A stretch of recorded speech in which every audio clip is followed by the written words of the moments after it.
All right, Mr. Burton, we'll call your case to the record. This is docket 22-02150 LT Stonecrest versus Ricardo Burton. Will the parties please introduce themselves for the record? Yes, I am Ricardo Burton. All right. And this is the time said. This is a motion to set aside the eviction, and I'm going to go through this for the record. So there was originally you failed to appear on October 5th, 2022, and then you failed to appear on November 30th, 2022, and that's when the default judgment was granted to Jarrett Levine, the attorney. And then there was a rescheduling issue, I do believe, which indicated this is why you brought your motion to set aside the possession judgment and to contest the eviction. Is that correct, sir? No. So what happened was for some reason I had two cases with them. This case the amount was paid off. And when I went to the office and showed them for the month that this case was for, their amount had been paid off in August. And then they told me not to worry about it, the office manager. Then you guys sent another case that was supposed to start on January 11th for the current default. And for some reason, that default got pushed into this case.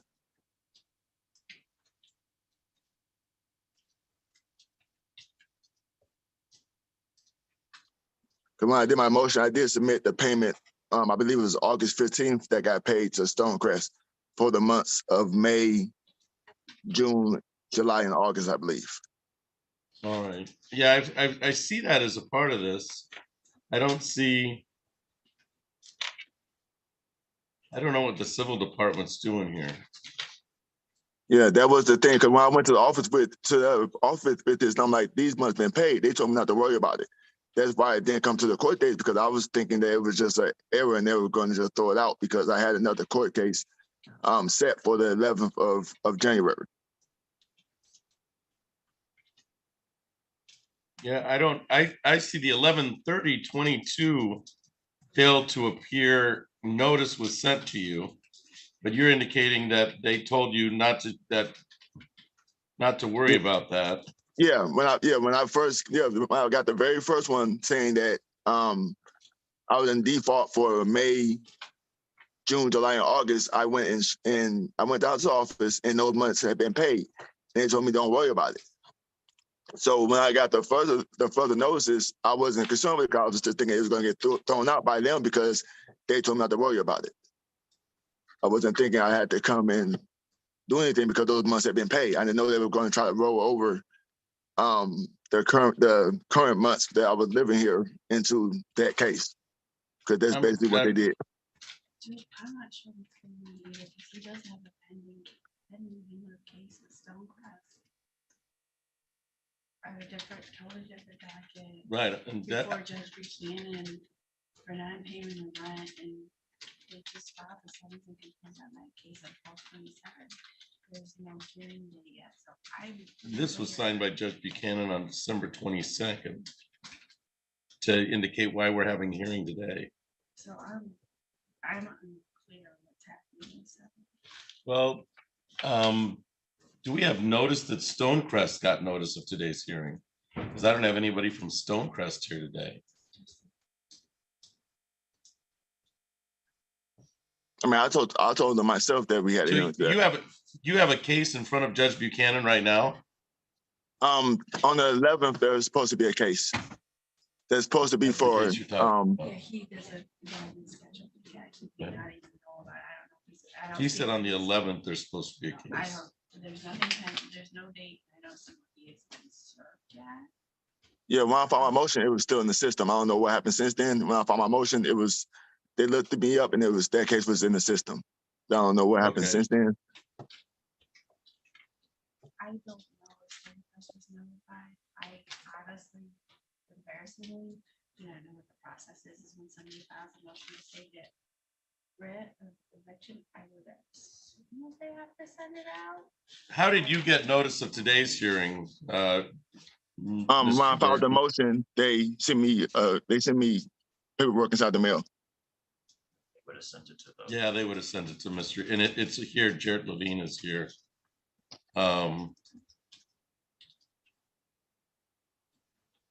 Well, there's no opposition to your motion to stay the eviction. So I'm going to grant your motion to stay the eviction.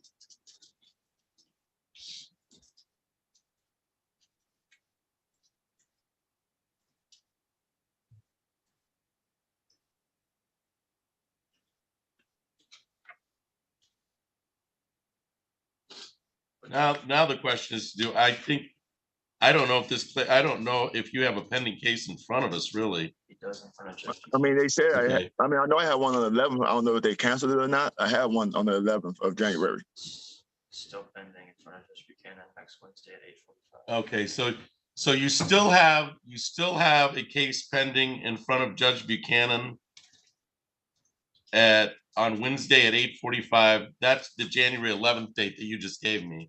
Yes. So make sure you go on that. I'm gonna stay your motion to evict here. And I don't, as for any follow-up, I guess we'll contact Mr. Levine to see if he's gonna file a dismissal on the case, since it appears that there's no outstanding balance on this file. That's what you've indicated. Yes, this balance for this file was paid.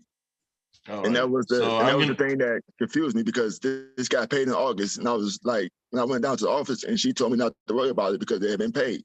So that's why I didn't right. follow up with the But court case. it may be that it got paid and nobody followed up with an order. And so it's still just kind of in So went through limbo, the because system. until I sign something, that is it not, so I'm gonna grant your motion to stay the eviction. And I'm going to have our office contact Mr. Levine in regards to filing a dismissal on the case.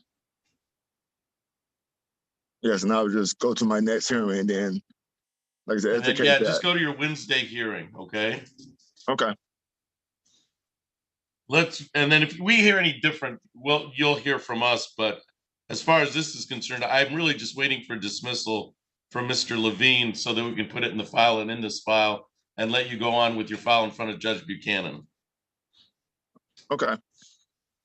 All right, anything else for the record? And I'm gonna indicate that the plaintiff failed to appear.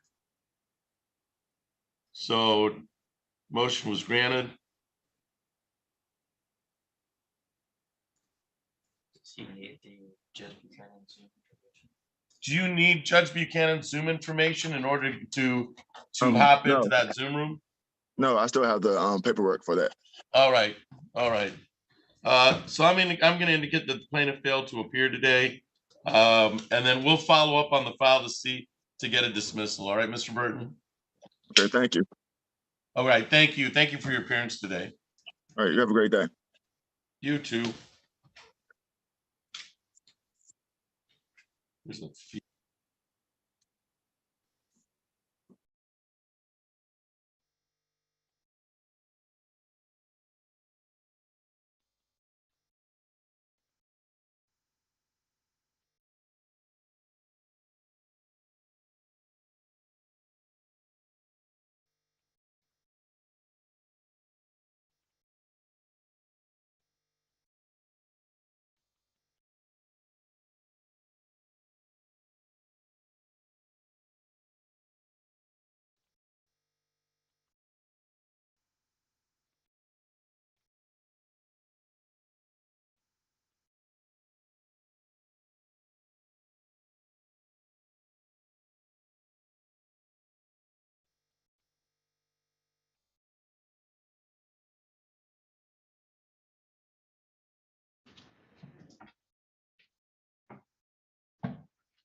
Okay, so this is on the record in docket 22-03036, Eddie Moore versus Tiffany Parker Wolf and Cody Kipp. And sir, you are Eddie Moore? Yes, Your Honor. All right. And do you know, is Eddie Moore or Tiffany Parker Wolf present today? No, Your Honor. Did you expect them to be here? No, Your Honor. Okay. You may proceed.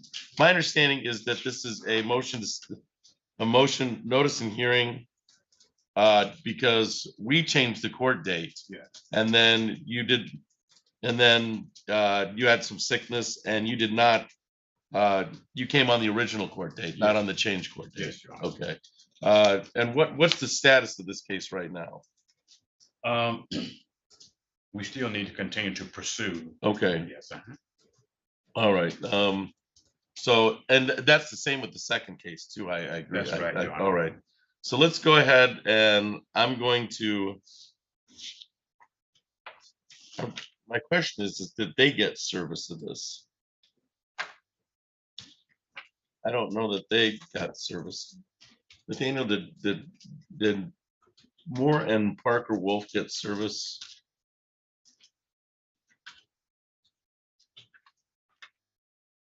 Because I'm my inclination is to set it for pretrial.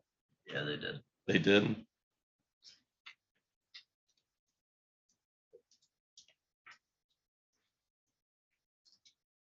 So are they still in the possession of the residents or the They have not returned the keys to me, Your Honor. okay. Therefore, I can't move their things out or anything until we get a hearing Right. to evict them. All right. I have service by attachment today. I have so they did get notice. I'm going to indicate that I have you failed to appear and the case was dismissed. And that was, you've indicated that was because it was a changeover in the, so for today's purposes, I'm going to have that the plaintiff appeared.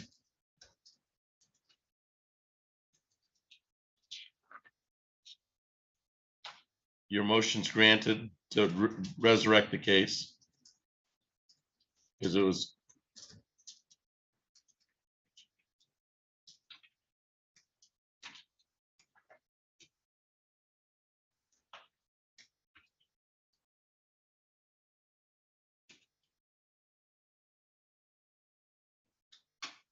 Defendant failed to appear. Scheduled for 8:30. It's now 9:02. And we'll set it for, I think we set it for formal hearing since we have notice by attachment. So we'll set it for notice. We'll set it for formal hearing.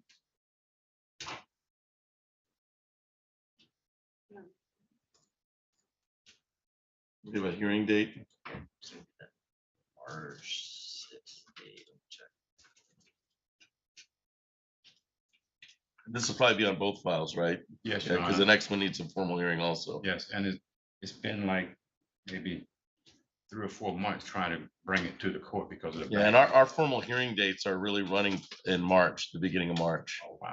Yeah, so March 13th at March- 2 o'clock. so March 13th at 10 2 o'clock. at 2. If you hear that the tenant is out of possession, and you can file a motion just to get in. If they're not out of the place, you can file a motion to get in earlier than the March 13th date. The March 13th date is the date, would be the date that they're actually, and we would probably run close to that date anyway, to tell you the truth, because we're running about 8 to 10 weeks right now for formal hearings. So, but the March 13th date would be the date that if they don't appear on that date, and then I would give you an order of eviction. You'd have to present something for the court to sign. Yes. But that would be your order of eviction for that date. Okay. So it's March 13th at 2 o'clock. So your motion's granted, the file's brought back. No, when you say for something for me to submit to the court, what is that you want me to submit to the court? On that date, there'll be an order of eviction Yes, yes, concerning the matter. yes. I would need something to sign. I can say what I want from the record, but I actually speak through anything I sign. Okay, So on March 13th, it might do you well to come to court with an order in hand, yes. so I can sign it on that day. Okay, yeah, okay. So that's March 13th at 2:00. And then on the same matter, on the same level, I'll call the following case. That's docket 22-03037. And that is Eddie Moore versus Shamika Connor. And this also was dismissed for the same reasons of the last. I will grant the motion to reinstate the case.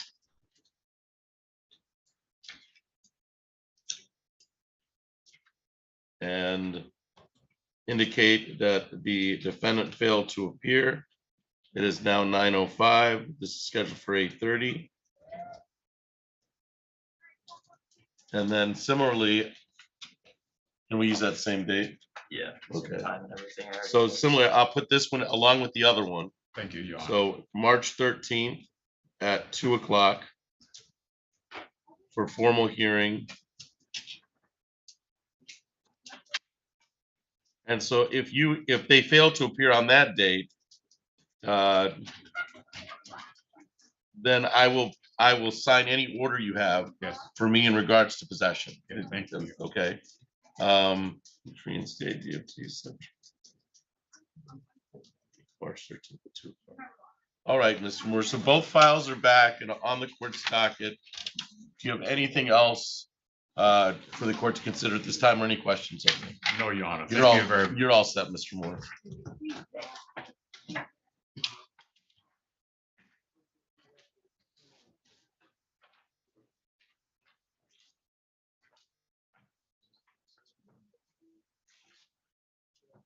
Mr. Sarts, you're here on Mr. Jackson. Good morning, Your Honor. Yes. Good morning, Mr. Sarts. I trust your holidays went well. Yeah. Very well. Thank you. Good. Cheers. Same, except everybody got sick. Oh, jeez. But different levels of sickness, but it was all, we had a happy holiday. Tis the season. Yeah, it is. Family bonding. There you go. Mr. Feigelson, how are you? Good, Judge. Good morning. I got to spend Christmas with Mr. Feigelson, We so, did. and Christmas Eve, Yes. the day before, the Monday after. Yes. Maybe not the Monday after. No, it wasn't me. I worked New Year's Eve too. Yeah, oh, did you really? I got stuck. I guess whoever was supposed to do it couldn't do it. So Keith called me up at like 8:30. He knows I'm nice enough to pick up the phone and say yes. You are nice enough to You think. still had to make it home in time to watch your team choke? Yes, they did choke. Too soon? Too soon? Look, yeah, it might be too soon. The same token, you go on the road because my brother-in-law and nephew were at the game. It was 70% Georgia. Oh, yeah. You go on the road, you lose your top receiver, second best receiver, your top tight end, your second best tight end, your best top 3 running backs, and you lose by a field goal. I'll take it. You should have won. the Look, game. you I should have don't know. won. When You, you're up by 14 going into the fourth quarter, You I should have think won it's the a choke game. job Yeah. regardless. Yeah. you should have won the game. I was rooting for a Big Ten national championship. I think everybody. was. Yeah, I'd like to Ohio see, State I'd like to see solve that. the wounds of Michigan fans. Exactly. I was rooting for, once Michigan lost to TCU, I had sent out my obligatory problem text to my Michigan friends, making fun of them and indicating that Ohio State was going to the national championship, all the things that, you do as a friend. Exactly. And then I have to say, Mr. Feigelson, that was the weakest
Say that again. 22-03113 and 22-03290. Will the parties please introduce themselves for the record? Good morning, Your Honor. Chris Moore on behalf of the people. Good morning, Your Honor. James Sarn, support the Assistant Public Defender here on behalf of Saban Jackson. He's in the jury box. He's standing right. Sir, you are Saban Jackson? Yes, All yes, sir. right. How you doing, sir? I'm good, thank you. And Good morning, Your Honor. Lionel Woolley on behalf of Mr. Okominovo. Ejo. He is present and standing to my right. all right, thank you. And you are Omokinovo Ijo. Yes, sir. Thank you. This is the time set for preliminary examination today. Ms. Murphy, how are we proceeding? Your Honor, I believe we're proceeding to examine one witness who is present in the court. All right. Are there any preliminary matters to come to the court's attention before we get started on the preliminary examination? Not necessarily from the people, Your Honor. I do have one exhibit that I will admit it's a jail call. I was just planning on turning up my volume loud on my computer as opposed to hooking it. Is that okay with the court? It's okay with me. Is it all right with defense counsel? I think that should be fine. All right. Okay. Any objection, Mr. Wood? Not for purposes of preliminary examinations only, obviously. All right. How about anything from the defense, Mr. Sartz? I'd ask for the standard sequestration order, Your Honor. Understanding, of course, there's only one witness here, but All right. this is being live streamed, like a little bit of a delay. All right, Mr. Woolley? Same, Your Honor. All right, and if counsel would keep in mind of the witnesses in the back, since I don't, just in case that they're potential witnesses for trial purposes, they should be out of the room. I know we only have one witness here for our purposes today, but just to keep it safe. And Your Honor, I'll say on my behalf, I don't recognize any of the people in the All courtroom right. that would be one of the prosecution witnesses. All right. Are the people ready to proceed with proofs? Yes, Your Honor. You may proceed. Thank you, Your Honor. The people call Detective Stacia. Detective Stacia right here. I'm gonna have you spell your first and last name. Peter. My last name is Scaccia. All right, raise your right hand. Do you solemnly swear or affirm to tell the truth, the whole truth, and nothing but the truth under penalty of perjury? I do. All right, go and have a seat here, and please, can't even think of the word. Please project for recording purposes. Yes, sir. You may proceed. Thank you, Your Honor. Good morning, sir. How are you currently employed? I'm a detective with the City of Lansing Police Department. And how long have you been employed with the Lansing Police Department? 24 years. And do you currently work out of a particular unit? I do. And what is that unit? The domestic violence unit. And were you assigned to a particular felony weapons domestic violence case where Saban Jackson was the defendant? Yes. And does the time of incident ring a bell of February 8th of 2022? Yes. And was the complaining witness in that case Leanna Lynn? Yes.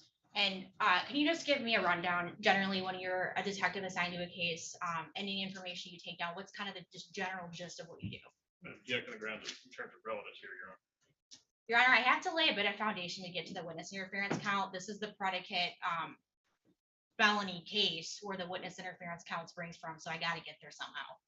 So your indication that it is relevant as to some of the background on the case. Correct. Okay, I'll allow it overruled. Thank you, Your Honor. So with what I asked about the kind of the gist of what you do, taking down information, what do you do when you get a particular case as a detective? So usually, I mean, every case is different, but usually road patrol interviews a victim or witnesses and or both. Writes up a report and then it gets sent to us to do any follow-up, proceed charges or report to the prosecutor's office for their review for charges. All right. And in this particular case that we're talking about, still the felony weapons domestic violence case, was it well, let me ask you this. Did you run the defendant's criminal history in that case? I did. And it's Your Honor. Objection again, as it relates to relevance here.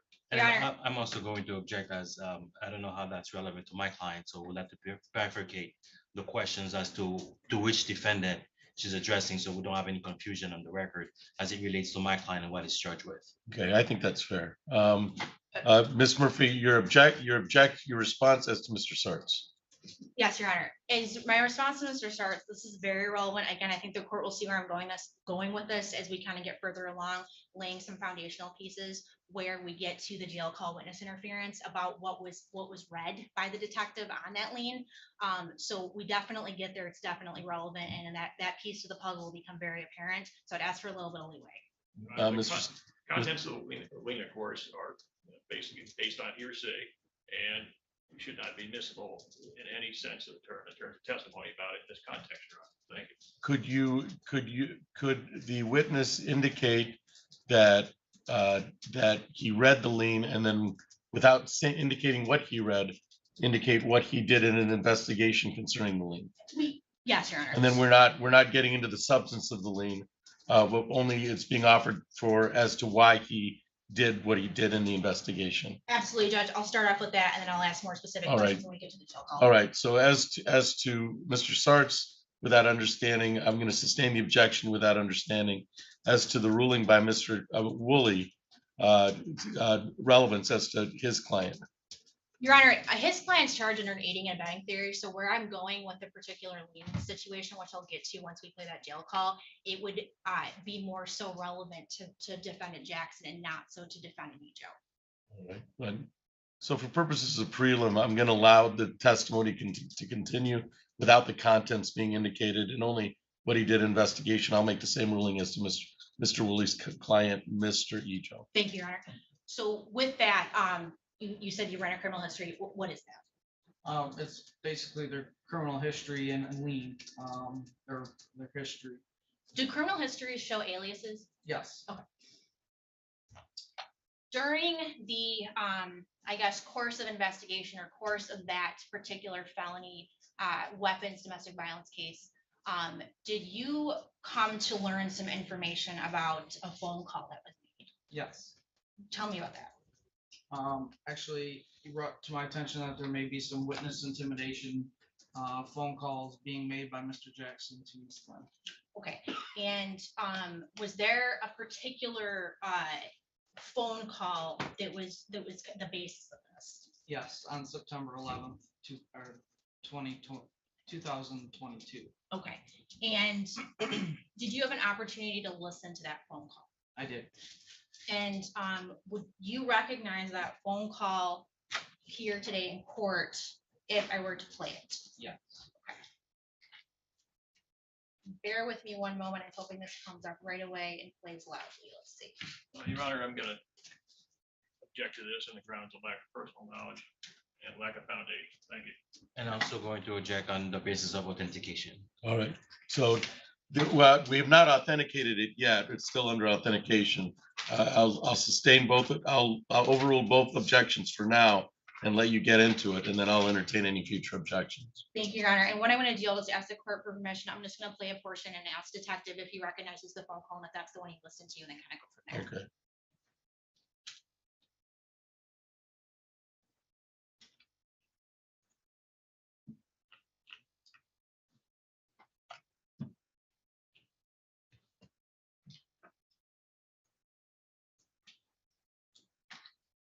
And also too, I failed to mention, this has been previously marked as People's Proposed Exhibit 1. All right, that is, so you're playing portion of People's Exhibit 1 for the witness. Yes, Your Honor, that's correct.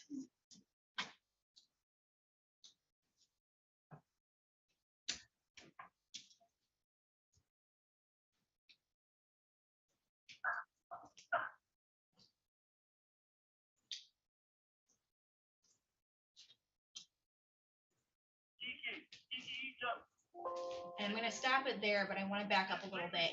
Detective, can you hear that okay? Yes. Okay, all right. So this is a 16-minute and 22-second video, and I'm going to start it at the very beginning here. By remaining on the line, you consent to having this call recorded and shared with law enforcement. I'm having trouble hearing it also. We can, I'll hook it up.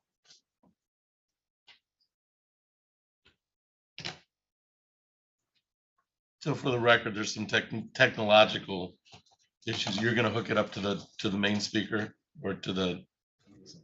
I maximize a different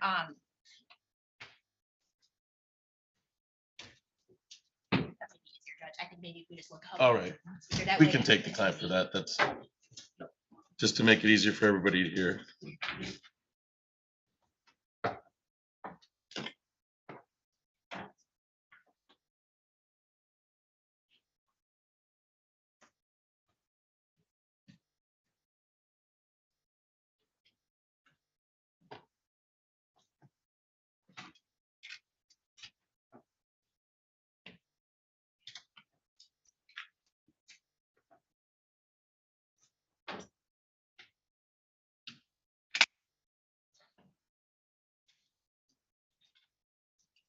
Your Honor, Lana Woolley on behalf of Mr. Ejoy.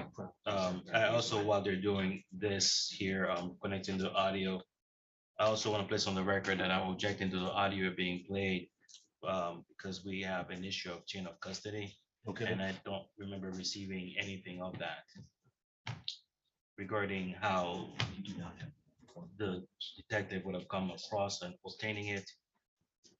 Where is that call stemming from? So there's a whole issue of chain of custody that I want to place on the record for that.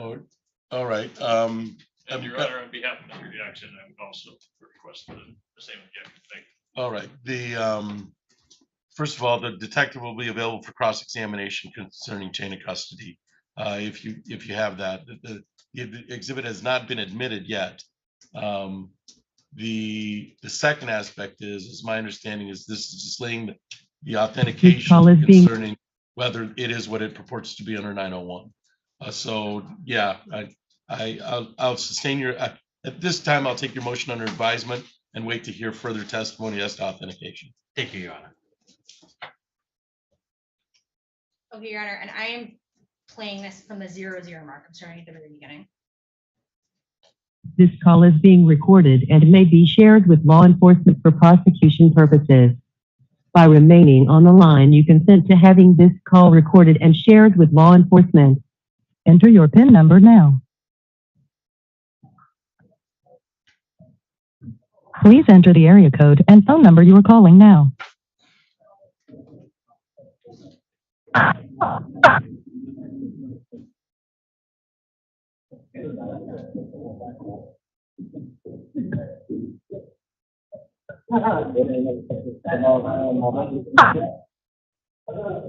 This call is not private. It will be recorded and may be monitored. If you believe this should be a private call, please hang up and follow facility instructions to register this number as a private number. You may hear silence during the acceptance of your call. Please continue to hold.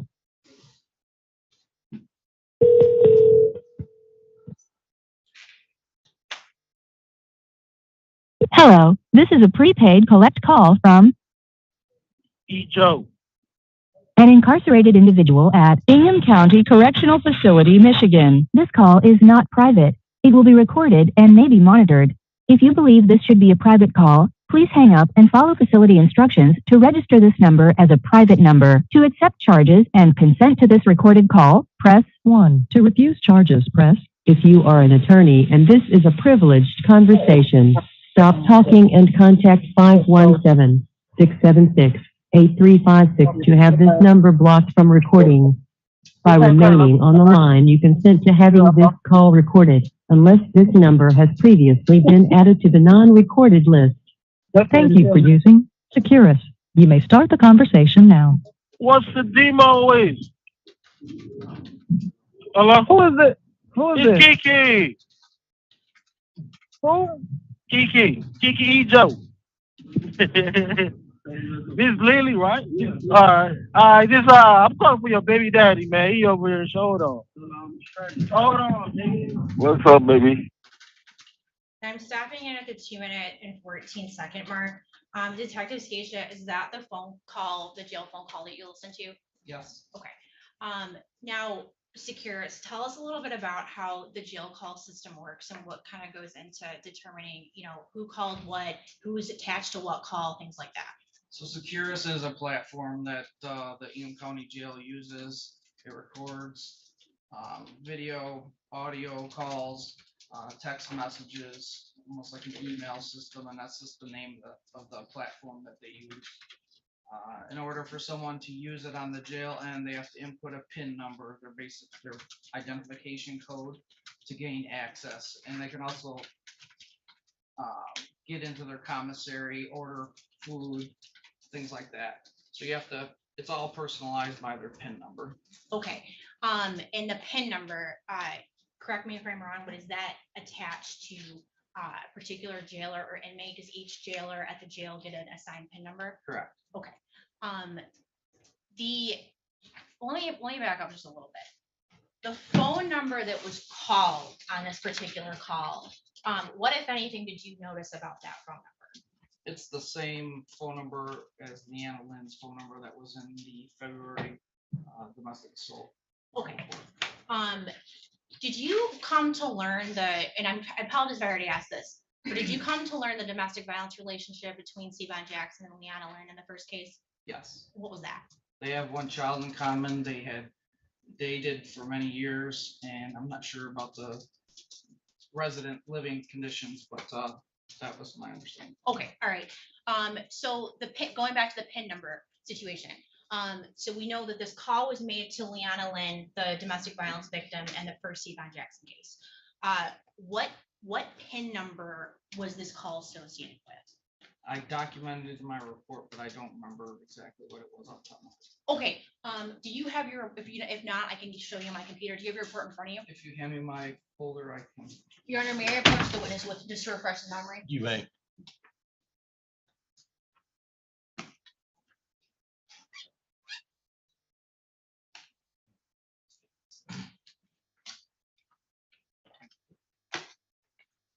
Let the record reflect the witness has the report in hand. Your Honor, I believe that report should have been at least shown before it was introduced. Do you have the report, Mr. Sartz? I believe I can reach across council table, but it also relates to co-defendant as well. Right. Your Honor, this is what's been shared with both counsel and discovery, but I mean, of course, I'm happy to just. All right. say- As long as Mr. Woolley and Mr. Sartz know what you're using to refresh memory. Okay, yeah. Mayor, reapproach the witness. Mr. Sartz, are you satisfied with? Just briefly, thank you.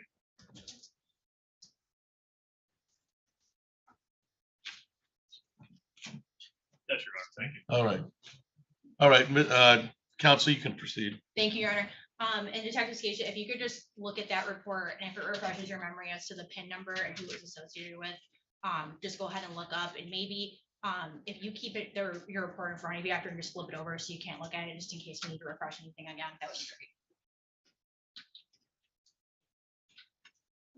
Okay, so in regard to the PIN number that this particular call was made from, what PIN number was it made from? From Mr. Ejo, it's 97631. Okay, and that call was made to Leanna Lynn's phone number that was associated with case number 1, like we talked about? From February, yes. Okay. With that, Your Honor, I would move to admit People's Proposed Exhibit 1 into evidence, and I would actually ask the court's permission just to play the rest of this phone call. We're about we're at 2 minutes and 14 seconds into 16 minutes and 29 seconds. Okay, so the witness has testified that the call was made from the PIN number of defendant Ejo in regards to, and it was made to Leanna Lynn, who has a previous domestic assault case with Mr. Jackson. That's the authentication that's been used in regards to understanding that the plaintiff's exhibit 1 is what it purports to be, which is a conversation between, at this point, that whoever's on the other line and Miss Lindsay, or that phone number at least. Correct, Your Honor. I guess maybe this is more so for bind over argument, but when defendant Ejo is saying, I am calling for your baby daddy, and then we established it, domestic violence relationship between Leanna Lynn and Steven Jackson, they had a child in common. Essentially, yes, Judge. That's my thought. Identification. Motion to admit plaintiff's exhibit 1, Mr. Sartz. Thank you, Your Honor. On behalf of Mr. Jackson, I would object on the grounds of the following. First, lack of sufficient foundation in terms of how this call was procured, how this call was produced, how this call was secured. A lack of foundation in terms of personal knowledge as it relates to the identities on the call itself by this particular individual. There's been no foundation that would be established so far from Detective Scasia that he would know the voices of any of the individuals on these alleged calls, lack of personal knowledge. Again, due to the inability to detective stations so far, based on the foundation, to possibly identify anybody on these alleged calls. And I would also support Mr. Woolley's previous objections as relates to his client. I would also support them in terms of grounds to object on behalf of Mr. Jackson due to questions about the chain of custody. Thank you. All right. And lack of authentication as well. All right. As to Mr. Sartz's motion, I find the detective has indicated and refreshed his memory that there's a somewhat as to the plaintiff's People's Exhibit 1, that there was a identification made as to the PIN number, and it appears that part of that identification goes to one of the defendants and then is transferred to another defendant. I find that the foundation has been satisfied pursuant to 901 in regards to the exhibit is what it purports to be. So I'm going to overrule the objections and admit the exhibit as to Mr. Jackson. Mr. Woolley, did you have any objections you wanted placed on the record? Yes, Your Honor, I want to echo all of the objections placed on the record by Mr. Jackson's attorney. And the issue that I'm struggling with is just the identification of the persons on the call prior to it being admitted. It is clear that you hear somebody says, this is E-Joy, Kiki, and another person speaking, and there's another person on the line, whether that's a female or a male. I have no idea as to who that person is as far as identification is concerned. There's been no identification laid as to who the persons on the calls are. And also, like I said earlier, it's just I want to echo all of the, on behalf of my client, every single objections made by Mr. Jackson's attorney. Thank you. I find the PIN number and the fact that there was a PIN number used that is related to Mr. Ejo, not to mention some of the discourse that was made, which is readily needed for authentication purposes to be acceptable for 901. So I'm going to allow the motion to admit, overrule the objection and allow the motion to admit People's Exhibit 1. Thank you, Your Honor, and permission to just play the remainder of this call. You may publish the exhibit and play. Thank you, and I'm just gonna pick back up at 2 minutes and 14 seconds. What's going on? Not at this point, there's not. So if you want to retrieve the report, you can, and then if necessary, we can refresh later. Oh, that's fine, Judge. I'll just hang on to it. Thank you, Mr. Sartz. Thank you, Your Honor. I'm just gonna back up this call, that's right. Okay, so I'm starting it at 2 minutes flat. All right. Kiki Ejo. This is Lily, right? All right. This I'm calling for your baby daddy, man. He over here. Hold on. Hold on, nigga. What's up, baby? Hello. Hey, What's yeah. going on? Nothing. Why I get a fucking subpoena to come to court on the 22nd? Don't I'm not. Hey, don't do that. You love me? Yeah, but He said, give us a nut. Give him the nut. This nigga won't leave me. Oh, that's Kiki. Kiki. Yeah, look, he said, oh, this Kiki. Look, What's up? Can I get this number? Lynette ain't fucking with you. She got a whole baby in her nigga. I know that. She told me that, so. She my homie, man. Oh, okay. This nigga What be you back playing. there for, Kiki? What else? That nigga don't do nothing but hustle. That nigga don't do nothing but hustle, babe. How you He go to been in here for some months. You already know Sonny, bitch ass, man. Stop. You ain't know I was locked up? No. Swear to God. No, I seen you disappear from the store for a little while. Did you hear that? Jeremy, I said I love you too. I love you too. So y'all ain't know I was down? So you know you Kendall, disappeared for a few days. how? You told me you was going out of town. I called to tell you that since they haven't been making it to school, I was trying to see if you can come pick them up. And then since it was like I think my dad in jail, and then Kev was like, I'm gonna call you back and look and call down there or something. And Yeah, my bond only 750. My bond 750, man. But you know they talking about they putting a gun on me. Sonny did it on Steven. I thought you was going out of town. I was finna go out of town. I was finna go to Vegas and shit. Jasmine, I need to get you. Listen, for one, they got me on restriction. They get trying to, man, they doing all type of shit. I can't even make a call if I wanted to. Could you call my cousin Murphy, man? Cause I ain't got no money, man. On Steve, I'm fucked up. You know, I be going through real bad withdrawals and shit from playing with that shit. You know, when I be putting that shit together, but I ain't sold it in about 6 months, but I still be going through bad withdrawals. Hello? Yeah. Hold on, let me get a pen. Hey, where my son at? Jasmine, I thought you would be the first to know. Hey, Kiki, let me see a pen real quick. It's the paper real quick. I can't even call Cat at all. I can't call no motherfucker. They got my. Tell them give me a piece of paper.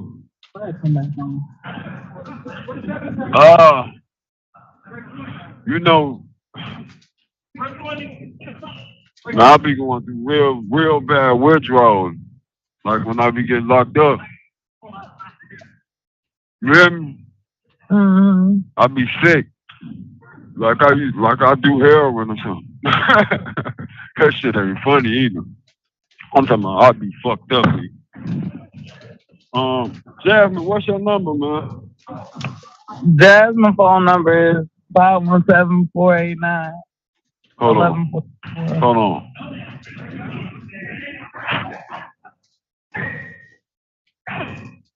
$11 what? 1144. Jasmine. She coming to get Jasmine. Where y'all finna go? Why you been running with Jasmine? We just came from the hospital. For what? Your daddy? He good? He bouncing back? A little bit, but then it's back and forth right now. One day he doing good, the next day. Yeah, he doing good then. He fight. I mean, he fighting, Lee. You hear me? Yeah. Oh, Steve, I'm glad he ain't getting none of that fentanyl shit. Man, I'm so glad. Babe, you remember that night we spent the night? I came over there. Yeah.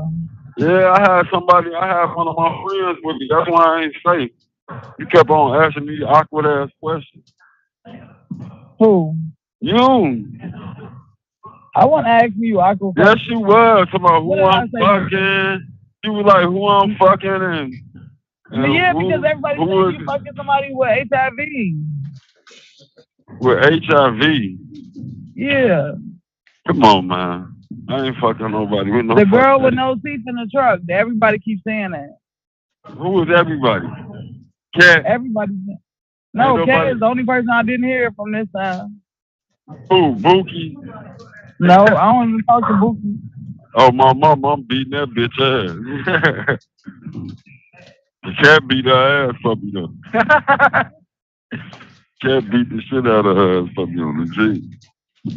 Babe, could you call my cousin Muffin and tell her, could y'all send me some money, man? I ain't got shit. I'm so fucked up right now. I know. I believe. I had just called Cat trying to see if you could to get in touch with you to take them to some stimulus. And what she say? Call her. Huh? My bond only $700, man. Tell her don't Steve-O, man. Go get all my clothes out my house. Go get all my clothes out my house, man. You hear me? Yeah. How am I get in your house? It's open. Don't let them. And go fill out another form for me to keep the house.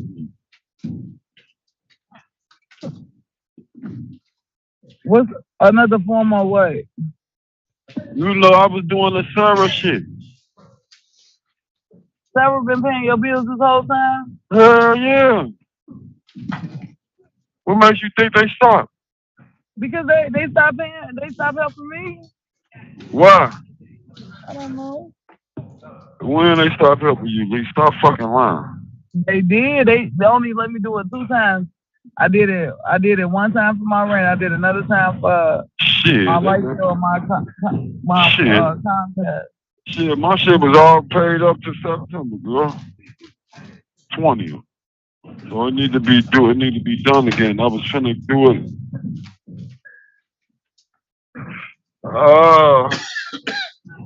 Cat, call Cat. Tell her to call Cat on her phone. Jasmine. What Jasmine at? She pumping the gas.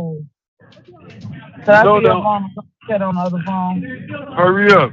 Cause you know they only got a little minute, only got a little time on his phone. Could you call Muffin and tell her to send me some money, man? Could you give me 5 seconds to do it? 20 seconds. Man, call Muffin, pimp. Tell her, man, call every motherfucker on Steve O'Grady. Why not? Because he didn't fuck with us when he got out, and I was sending his bitch ass money, and he say one time he was out. Pimp is on house arrest. So what? What you mean? He ain't got the same number no more, Lee. What are you talking about? Okay, but he could have still said something. The bitch was calling. Pimp don't got your number, man. I'm telling you. He was calling me and Jasmine while he was locked up, my girl. Oh, because I was told him, I probably told him no fuck. He called himself staying neutral. No, that's staying neutral. The first motherfucker you call when you get in jail. Who the fuck else am I call? I don't know. You should have called Tiffany. You don't love me no more? Huh? Snake, you don't love me no more? I don't hear you.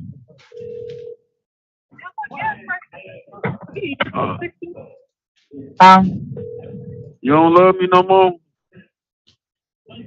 You don't miss me, Stink? I don't know, because I don't want you to get out acting crazy. What? Man, on Speedboat, it's still up there. Man, it's still up there. It's still up where? How is you still? That's what I'm saying. Why you being weird? Talking about it's still up there. It is. Huh? I'm not talking about with you. I'm over with it. Nobody. Just focus on. Man, I ain't letting that shit go. That nigga almost sent me to the penitentiary. Cat. Cat. This mug, he just called my phone. He can hear you. Catchy. Oh, Steve, you gonna leave me in here? Y'all just gonna leave me in here till the wolves to die. Boy, shut the hell up. You don't even got no behind the like 2 charges. Yeah, but they trying to put the pole on me. They ain't find no gun on me. Sonny did that shit, with Steve-O. Yeah, I know. Huh? None of them charges that you had with Lily was even on there. Them was dropped before you even went to court. Told you, dumbass. Yeah, they dropped all that shit. You dumb. You dumb. I told you to turn yourself in. And you were gonna drop that shit. You don't like I didn't know. So what I gotta do now, Cat? They gonna give me they say the bond $700. The bond for the poll is only $500. That's not shit. Right. And the other bond is $1,100. So you got to hold on 2 other charges. I got a hold on the shit with BMW, right? And I got a hold on the violating bond conditions. Right. So you got on that. I gotta do 15 days for that. And they're gonna PR me. They were gonna prosecute you on some shit that with your spouse, and your spouse said they wasn't coming to court. I told your ass that shit. We wouldn't be in this position if you would have just listened. So what I gotta do now, Cat? You gotta Wait till they lift the hold on them other two. All right, y'all gonna come get me, right? And once they lift the hold, nigga, Huh? once they lift the hold, Yeah, that's gonna take a couple of days, Cat. That shit, the hole's gonna be lifted when I go to court on them. you don't go to court until September 22nd. Yeah, no, I go to court on the 15th and the 22nd. They gonna lift them. I can't call nobody. They got my numbers on restriction. So I'm gonna call y'all through various numbers. So answer. Call my cousin Muffy. Tell her to send me $100. I'm starving in this bitch. Muffy? Yeah, tell them one of them to send me some money, man. Pimp or Yes, we do. Yeah, girl, he always talking about Muffy and her mom. I owe them how much? You owe them 1,600 so far. It's 11,000.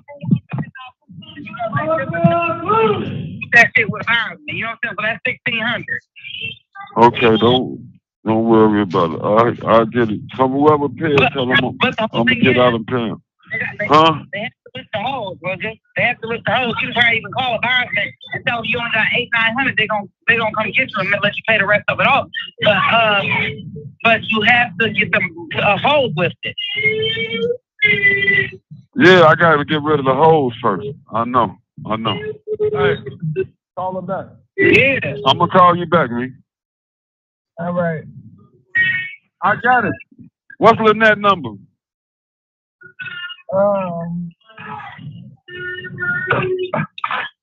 Lynette, how about the phone? I'm gonna call you back. You have 1 minute left. I'm gonna call you back. Cat, Yeah. go get all my clothes out that house and wash them, Cat, and put them in your basement, please.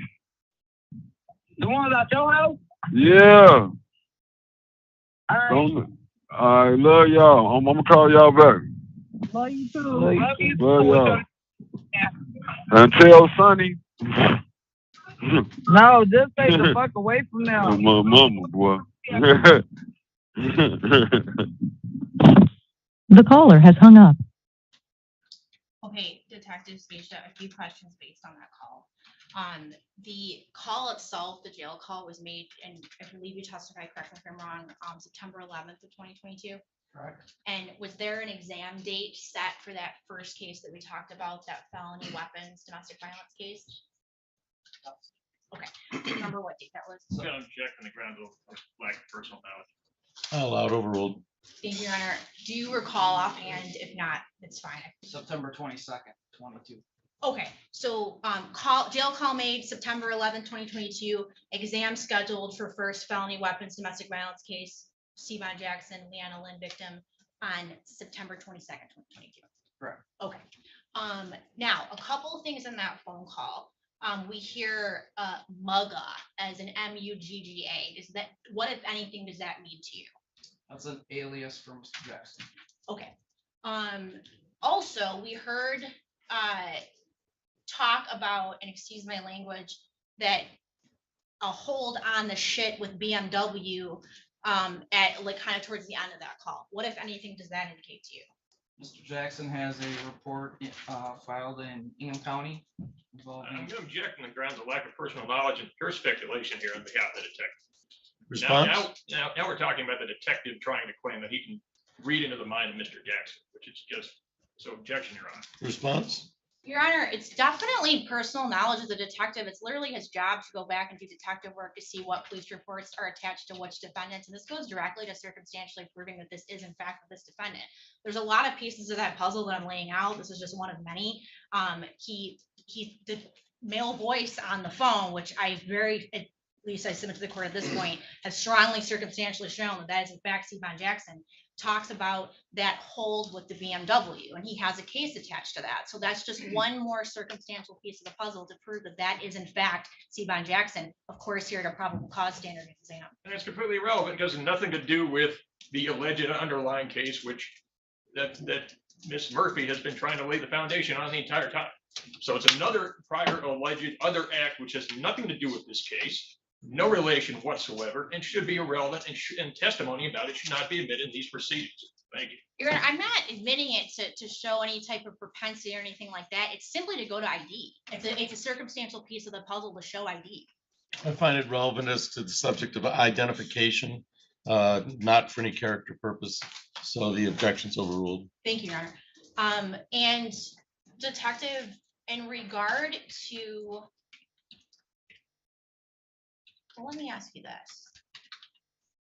And from your training and experience as a police officer for many years, as a detective for many years, and as a detective working in the domestic violence unit, what, if anything, does it indicate to you regarding jail calls or passing of the phone off, things of that nature, if anything? From your training I'm going to experience? object overbroad. I mean, there are so many questions here that call for speculation. I would ask that the question be direct, in smaller portions. It is so overbroad here. And on behalf of Mr. Jackson, I would support that objection as well, Your Honor. And Judge, I'm happy to ask a very pointed question. So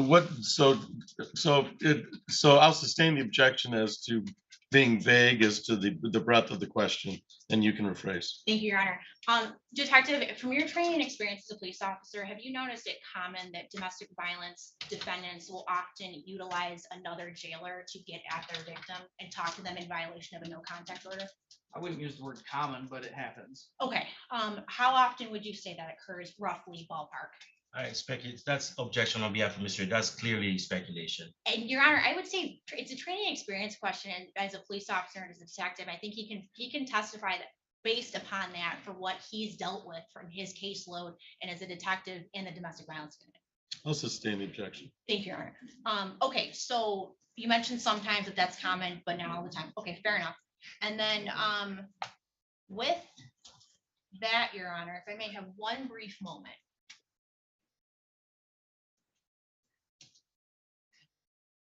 Your Honor, I have nothing further at this time for this witness. Thank you. The only question that I have of this witness before cross-examination is the address of the event is 5185 Wise in the city of Lansing. That's on the complaint. Oh, on the complaint, let's see. Because although the jail call itself obviously would have occurred at the Ingham County Jail, and maybe the predicate's the wrong word I'm using, but basically the basis for that felony witness interference count stems from the venue being in Lansing, from that first felony weapons domestic violence case. So I do want to make sure though that the correct address is on there, so I'm just going to double check. All right, the address on 5815 Wise Road, city of Lansing is the language on the complaint. And so I just want to make sure that 54A is the correct venue for that. Yes, Your Honor, it is, because really, if this would have been caught, so to speak, at time of exam for the felony weapons domestic violence case, I would have just added this count on an exam, because really the venue stems primarily from. Or you might want to ask the witness those questions. Sure, that's fair enough. Okay, and I can do that. So, Detective, the first case that we're talking about, the felony domestic violence weapons case, did that occur in the city of Lansing, Ingham County? Yes, on Edgewood Boulevard. Okay. Would the court like me to ask anything further? Okay, thank you. Cross-examination, Mr. Sarks. So, just to clarify briefly, were you the detective on the other case out in Mason that you testified to earlier for purposes of identification on? What case? The alleged case involving ENW. You testified earlier too that you were aware of. No, I was not the assigned detective, but I did read the police report. Okay, so you weren't connected to that case at all? No. Okay. And nothing further. Thank you. Cross-examination, Mr. Wool. Thank you, Your Honor. Detective, you testified earlier that you've been a detective for 24 years. I've been an officer for 24 years. A detective for how long? Since 2015, 8 years. 8 years, okay, so misunderstood from the beginning. It looked like 24 years. So you've been indicted for 8 years and 17 for police officer.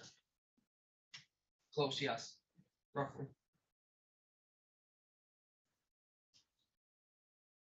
Now, you testify that APA Murphy is the one that alerted you to that call. Correct. And how did you get access to that call? As detectives, we have access to Securus. Okay. We have our own login. Right, and does the prosecutor have their own login as well? Do you know?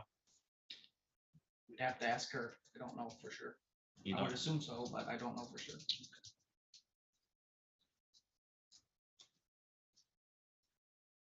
Now, you were asked questions and you testified regarding a BMW case.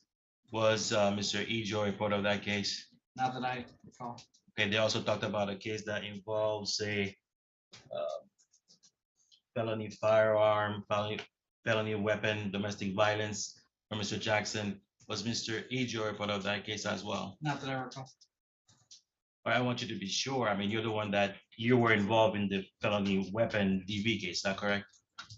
The original from February? Yes. Yes. All right, would you like me to get your report to refresh your memory? Are you referring to that or a different case? That's what you said the one they referred to. I'm not sure if that's the same one. that Let me happened in just February. rephrase. Yes, please. Okay. The prosecutor talked about two cases as it relates to Mr. Jackson. Do you agree with that? Yes. One involved a felony weapon, domestic violence case, which occurred somewhere in Edgewood. Do you recall that? In February, correct. Okay. And they talk about another case of BMW, which you were no part of, but you read the report about that case. Correct. So there's only two of them. That we talked about. Correct. Yes. In any of those cases, is Mr. Ejoy part of any of these two cases? No.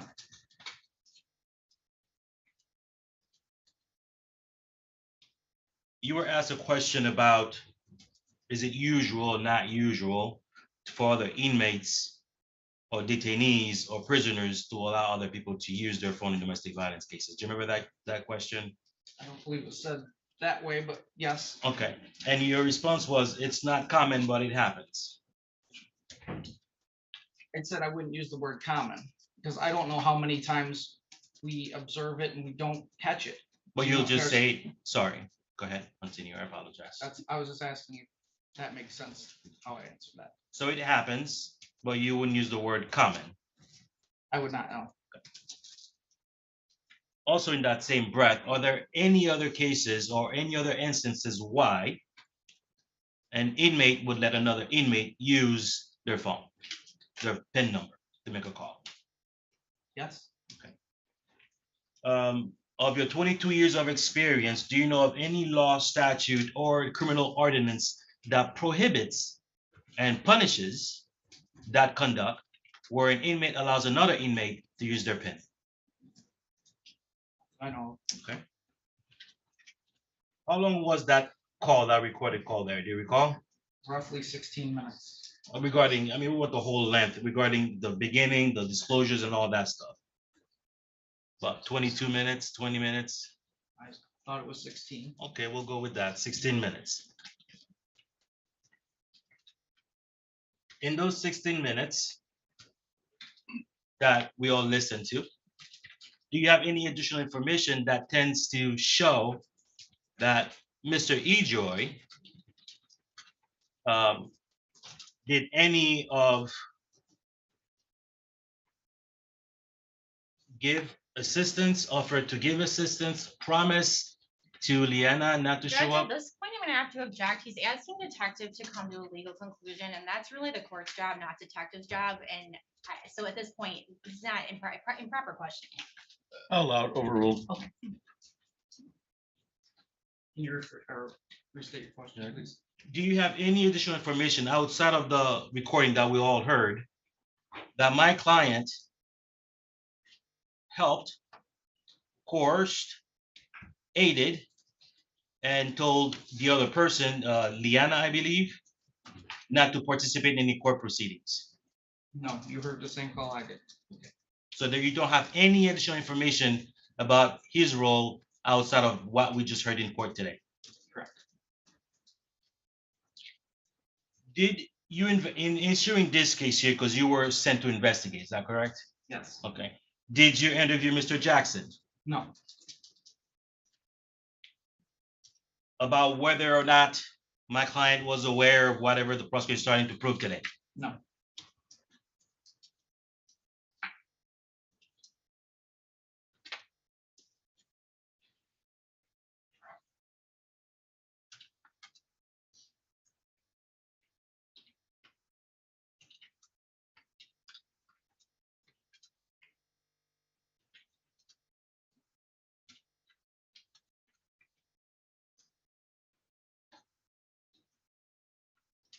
Do you have any information or any evidence at all in your investigation since of February or September of last year to present as we are in court today that Mr. Ejoy knew of any wrongful action was going to be committed by Mr. Jackson?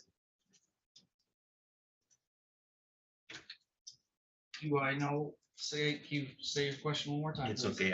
I say a lot of words and sometimes I wonder myself, but I'll rephrase. Okay, yes.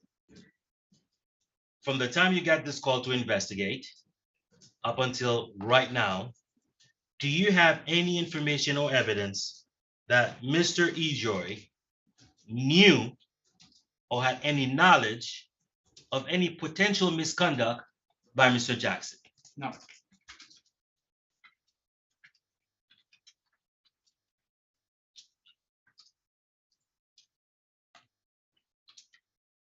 Do you have any information that Mr. Jackson was in close proximity or in ear's breadth, like he was close to him when he was on the phone with this person on the other line?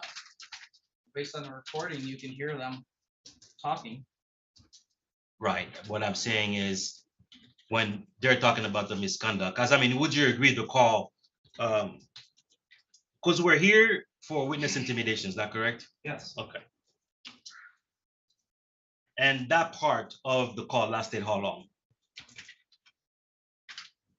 I don't know. You heard the same call. It depends on the seconds of the call the sections of the call you listened to. So Yes. I don't know the exact time of how long it took. All right, would you agree with me that in the call itself, as soon as for this hearing, for the purpose of this hearing, Mr. Jackson gets on the phone. Is that correct? After Mr. Ejo. Correct. But we already established you don't know of any crimes for that. Okay. Okay. Mr. Jackson gets on the phone. Is that correct? Does get on the phone. Okay. And the speaker on the other line is the first person to say, and I want to quote here somewhere about why the F am I getting a subpoena to come to court? Is that correct? Yes. Okay. So that was not initiated by Mr. Jackson. Is that correct? About the subpoena? Correct. Correct. About court subpoena showing up for court? Yes. Okay.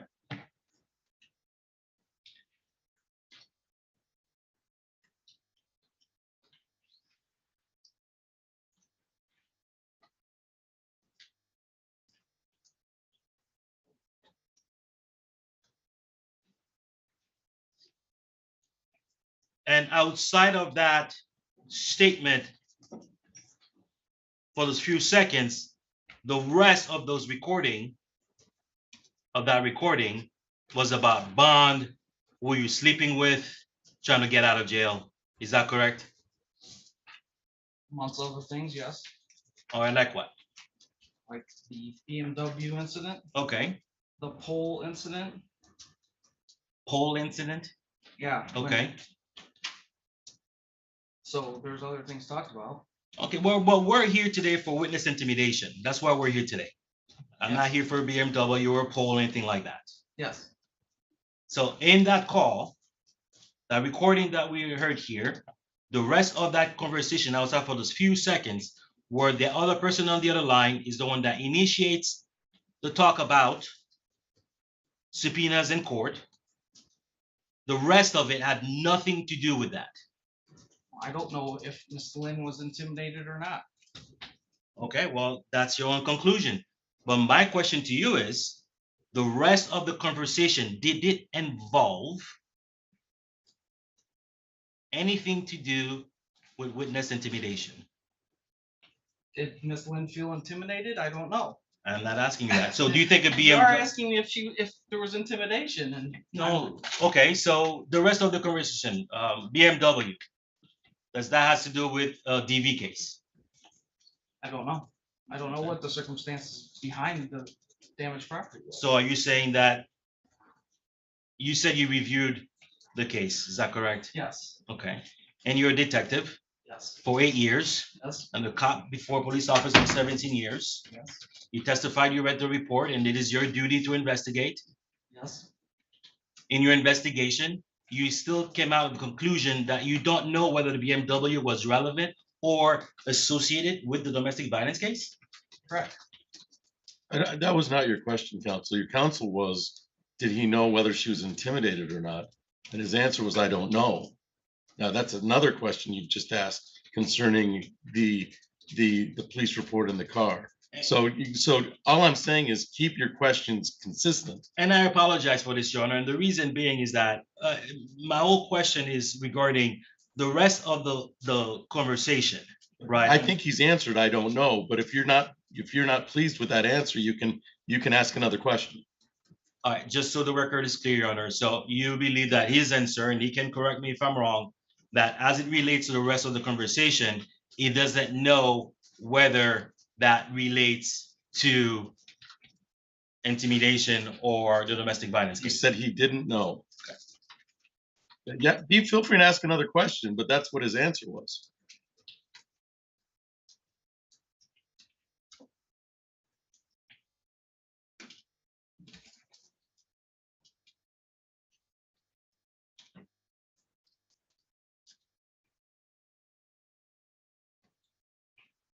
All right, I have nothing further, Your Honor. Thank you. Redirect? No, Your Honor, I have no regret.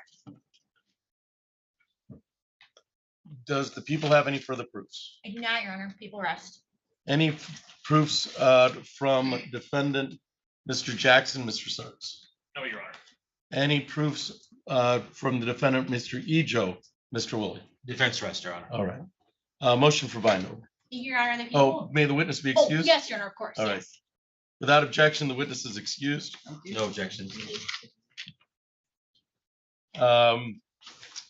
Motion for bind over. Thank you, Your Honor. The people move for bind over as charged to both defendants. I'll start with defendant Ejo. As the court obviously can tell, defendant Ejo is charged under an aiding and abetting theory. The detective testified regarding the PIN number and a little bit about how Securus works and how jail call works. And I'll try to keep my argument somewhat brief because I know the court heard the same testimony I did. But he testified that the PIN number associated with defendant Ejo was the same PIN number that called the domestic violence victim of C-Bond Jackson in that first case that we talked about. Same phone number. And then defendant Ejo identifies himself on the phone. So we have a PIN number associated with him in the jail the detective testified to. We also have in People's Admitted Exhibit 1, him identifying himself, defendant Ejo. He is clearly an aider and abetter in this case. He hands the phone off to what I am submitting to the court is defendant Jackson based upon circumstantial pieces to the puzzle regarding who is who in this particular case. So with that, that would be my bind over argument for defendant Ejo. This is under an aiding and abetting theory based upon the testimony of Detective Scatia and based upon what was heard in People's Admitted Exhibit number 1. As to defendant Jackson, what we heard in People's Exhibit number 1, initially when defendant Ejo makes that phone call to what I'm saying is Leanna Lynn based upon that phone number and also based upon the timing. So we have a phone call made from the jail on September 11th, 2022. The exam for that first felony weapons domestic violence case was set for September 22nd, 2022. There's talk about why did I get a subpoena? from the female caller who, or female receiver of that call rather, who I am submitting to the court is in fact Leanna Lynn, circumstantially, of course, here at a probable cause standard. Defendant Jackson then indicates, don't do that. You know, he's telling her not to come to court essentially for that exam. Now, with circumstantially piecing this together here that this is defendant Jackson, we have that initial testimony from Detective Scatia of that domestic violence relationship, that there is a child in common. We have defendant Edo saying, I'm calling for your baby daddy. So then we have Mugga that's talked about from the female caller who I'm submitting to the court is Leanna Lynn from that first domestic violence case. Detective Scatia talked about how that is an alias for defendant Jackson. So that's another circumstantial piece of the puzzle there to show that that is in fact defendant Jackson on that phone. So we have the timeline. We have the timeline of when that call was made in relation to when the exam was for that felony weapons domestic violence case. We have Mugga. We have that alias that Detective Scatia testified to of defendant Jackson. Furthermore, we also have a piece to the puzzle here regarding the hold with the BMW vehicle. Now, of course, I'm not offering that for propensity. Goes to weight, not admissibility. Goes to weight for the court to consider. Did I show, based upon a probable cause standard, circumstantially enough, that that was defendant Jackson? And I would submit to the court that that is another piece to the puzzle here to show that that was in fact defendant Jackson on the phone telling Leanna Lynn not to come to court regarding the felony weapons domestic violence case. With that, Your Honor, I have nothing further, and I would just save anything else for rebuttal. Thank you. Mr. Sart's response to motion for bind over. Thank you, Your Honor. On behalf of Mr. Jackson, I would object to the bind over at this time due to insufficient evidence presented by the prosecutor for the purposes of today's proceedings. First of all, let's start with the massive problem with the alleged identification here. This witness, the only witness who was called on behalf of the prosecutor, never laid a sufficient foundation that he could identify any of the voices based on this alleged call. And there were multiple voices. This detective laid a foundation for how he got a copy of the call. But again, he never was in a position where he could authenticate which individual voices were saying what. And there were multiple voices on the call. But notably, even if you go back and if you look at the circumstantial evidence, which the prosecutor points to for the purposes of identification, this detective also had insufficient personal knowledge as it related to some of the other alleged instances. And I would reiterate my previous objections as related to the alleged incident involving the BMW. He made it very clear that the extent of his personal knowledge about that was just simply reading a report. And that report itself has basically no value for the purposes of identification here in this context, because it in no way connects how this detective could substantially be in a position where he could actually authenticate the voices that were on that call. The proposed circumstantial evidence connecting this call to Miss Lynn allegedly is even weaker than that. You know, so much of the prosecutor's questions and so much of the testimony only related to trying to establish some type of identification as related to either Mr. Jackson or Mr. Jackson's co-defendant, Mr. Ejo. Where was the alleged testimony as it relates to connecting any of this to actually Miss Lynn being on the call? You heard multiple female voices on that call.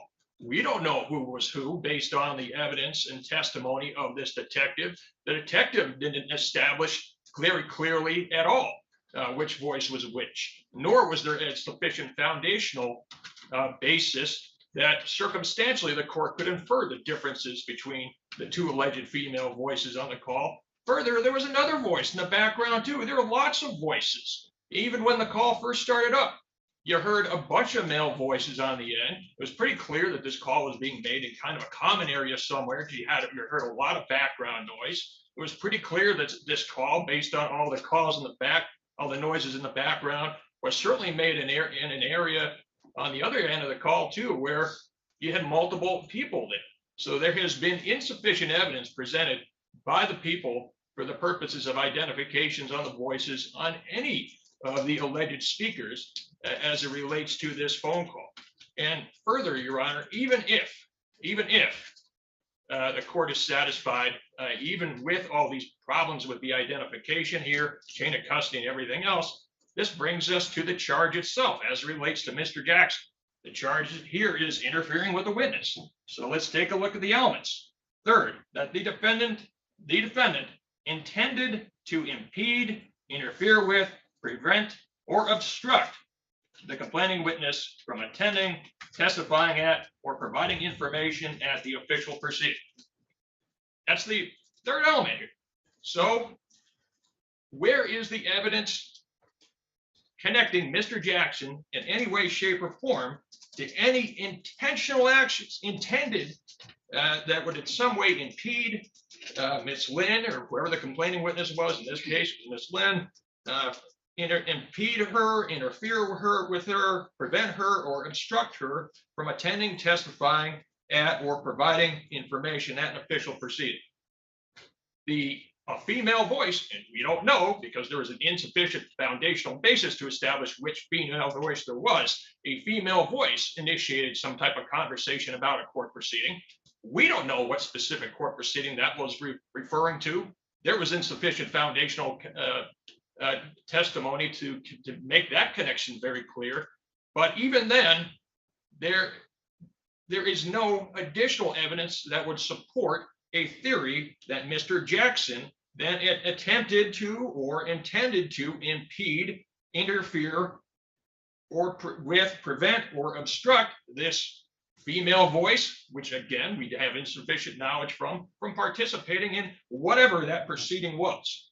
Okay, so even if the prosecutor gets past all the significant questions about the identifications of the various individuals on the call here, you still have to get past the actual elements for the charge itself, specifically the third element, which does require evidence of intent. And there has been insufficient evidence that Mr. Jackson intended to interfere with, impede, or prevent, or obstruct anyone from participating in any proceeding. Thank you, Your Honor. Thank you, Mr. Sargent. Mr. Woolley, argument is to your clients in regard to bind over. Thank you, Your Honor. Your Honor, this case here involves some prior case that involves a domestic violence. My client is in jail along with Mr. Jackson. He allows his pins to be used. Mr. Jackson gets on the phone. Let's just go with all that thus far. That's just been what's been placed on the record. Mr. Jackson gets on the phone, say, hey, baby, you saw the person on the other line. Is the first one that mentions anything else. My client says nothing about court, nothing about that at all. And I'm going to go further into saying his co-defendant, the principal here would be Mr. Jackson, doesn't say on the phone, and there's no other evidence presented to this court about, yeah, me and Kiki or me and Idra were talking, you shouldn't be coming to court, to show knowledge for knowledge. Aiding and abetting is a very simple thing, very simple theory. At the same time, it has its own elements. So grasping here, I think is far-fetched here. The prosecutor wants you to bind my client over on this charge based on the fact that he uses pen. There is not one statute, not one ordinance that makes that a crime. So even before they begin on this aiding and abetting and getting together to interfere with a witness here, he would have to start by getting together and committing a crime there. Now, using his PIN number, that's not it. Then she claims as well that he identified himself. Even mere presence is insufficient in an aiding and abetting theory. Mere presence. Now, if they had presented evidence to you today that my client knew he was together and they were getting ready to do that, or if Mr. Jackson had gotten on the phone and say, hey, you know, don't come to court, then I would say that there is something there. Then I could argue with mere presence. I could do, even if you look under People v. Gordon, right? They have to show that my client knew of the wrongful purpose. or took action to further that purpose. Then you also have Rosemont v. US 572 US 65 2014 case. A defendant's knowledge must be advanced knowledge, a knowledge that enables him to make the relevant legal choice. Now, none of that has been presented to the court today. And I inquired extensively of the witness whether or not, as of today, if he had any information, and he said no. Now, I am sure under aider and abettor theory, look at the jury instructions. None of those aiding and abetting requirement for that purpose was presented here as it relates to my client, Mr. Ejoy, today. So I'll ask the court to deny buy-on over as it relates to Mr. Ejoy, because I do not believe the people here have met their burden on simply telling the court his PIN number was used and it is him. There needs to be more than that. Thank you. Thank you, counsel. Response. Your Honor, I'll ask the court, does the court wish for me to respond to anything in particular? I would like a response to Mr. Jackson's argument, which would indicate that the person who was on the other part of the phone was never identified. So that would go to the mens rea concerning whether we have an intentional offense. So if you could go to that, and then also as to whether there's any information provided to the court that Mr. Eju knows what Mr. Jackson's going to do when he gets on the phone. Sure. And to the first point, Your Honor, the detective testified that the phone number associated with Leanna Lynn, who was the domestic violence victim in case number 1, was the number used by aider and abettor to call. So that's the circumstantial link in the chain here that I'm making, that the same phone number associated with Leanna Lynn, the domestic violence victim of C-Bon Jackson, case number 1, is the same phone number that defendant Ejo calls. And then that is then the female voice on the phone. And I would submit to the court at a probable cause standard, that's enough to show to indicate at a probable cause level that would be Leanna Lynn, based upon that is the same phone number that was in the first domestic violence case, the felony 1, that is now being called approximately 10 days before the exam by defendant Ejo, who I'm saying is the aider and abettor, and then the conversation that is later on ensues in people's admitted exhibit number 1. And then, Your Honor, as to the second point, I believe the aider and abettor's knowledge of, was that the court's question? Yeah, is there any knowledge on behalf of Mr. Ejo, other than providing the PIN number? Do you have any information regarding that he knew what Mr. Jackson was going to say once he took the phone? Your Honor, I would say that would be a question of fact for a trial fact to determine whether kind of what his intent was, so to speak, outside of defendant Ejo identifying himself and saying this is Ejo, and then also outside of Detective Scatia indicating that the PIN number used to call Leanna Lynn's phone number was associated with defendant Ejo. That I'm submitting to the court is enough probable cause standard to show aider and abettor theory that he aided defendant Jackson by calling his victim and handing the phone off. I know Detective Scatia mentioned that occasionally that will occur in domestic violence cases from his training experience. And ultimately, I would say if there's any question on that, I would say it would come down to a question of fact for a trial or fact to determine that in fact that defendant Ejo did aid and abet defendant Jackson. But I would submit to the court here at exam level, I believe there's enough.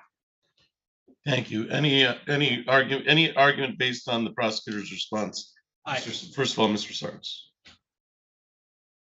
Thank you, Your Honor.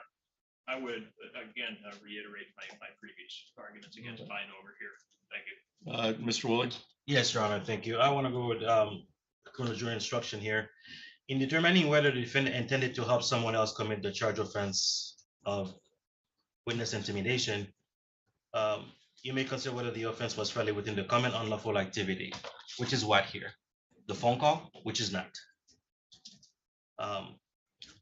Whether the defendant might have expected the charge offense to happen as part of that activity. No, you cannot.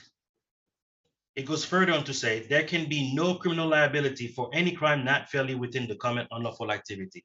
Like I submitted to the court already.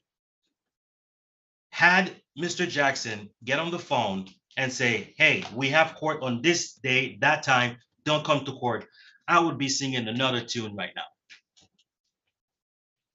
But the reason why we have preliminary examination is just so cases like this don't go to a jury just because somebody's claiming without proving any evidence for that purpose.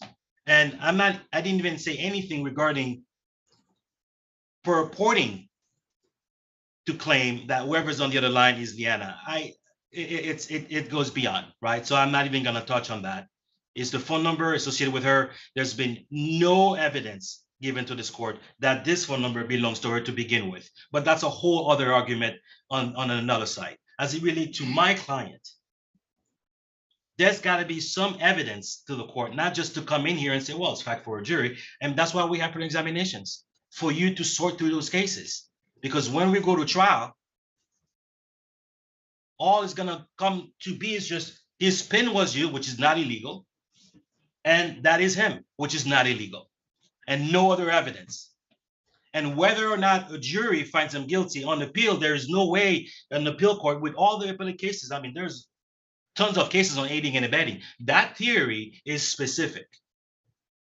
So I don't see why, even on her claiming, well, when it goes for fact for the jury to decide to spend all of these resources when you know I've done your research and you know you can't prove this charge based on what you got now.